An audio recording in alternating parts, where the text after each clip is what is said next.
Hi, last week நாங்கள் குற்றாலம் போயிருந்தோம். அங்கே அப்போ தான் சாரல் விழா நடந்துக்கிட்டு இருந்துச்சு. போகிற வழியிலேயே படகு குளம் போயிருந்தோம். பெர் பர்சன் 200 அப்படிலாம் இருந்துச்சு. 200, 300, 350 அதோடயே முடிஞ்சிருச்சு. கொஞ்சம் ரீசனபிளாகவும் இருந்துச்சு. ஒரு ஃபன் டைமாக இருந்துச்சு. அங்கேருந்து நாங்கள் 5 ஃபால்ஸ் கிட்ட தோட்டக்கலை திருவிழான்னு போட்டிருந்தாங்க. சாரல் விழாவில் சேர்ந்தது பார்க்க போனோம். பட் நாங்கள் லாஸ்ட் டேக்கு முந்தின நாள் தான் போயிருந்தோம். ரொம்ப வம்பாக போயிருந்துச்சு. கொஞ்சம் கஷ்டமாக இருந்துச்சு, கொஞ்சம் சீக்கிரமாக போயிருக்கலாமோ அப்படின்ட்டு. ஆனால் ரோஸ் பூ வச்சுலாம் டெக்கரேட் பண்ணியிருந்தாங்க. அந்த ஃபால்ஸ்லாம் டெக்கரேட் பண்ணியிருந்தாங்க. ரொம்ப அழகாக இருந்துச்சு. ஆனால் ரொம்ப பிடிச்சதே ஒரு பட்டர்ஃப்ளை தாங்க. கச கருப்பு எள்ளு, கிராம்பு இதை வச்சுலாம் வந்து அந்த பட்டர்ஃப்ளை பார்க்க அவ்வளோ அழகாக இருந்துச்சு. பக்கத்துலேயே அந்த பின்னாடி உள்ள எக்கோ பார்க்லேயே போய் பார்த்துட்டு வந்தோம்.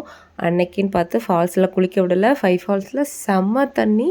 அந்த சாரலே நம்ம மேலே படும்போது அவ்வளோ அழகாக இருந்துச்சு. நல்லா இதமாக இருந்துச்சு. அவ்வளோ குளிர். அந்த வீக் தான் குளிக்க விடலை.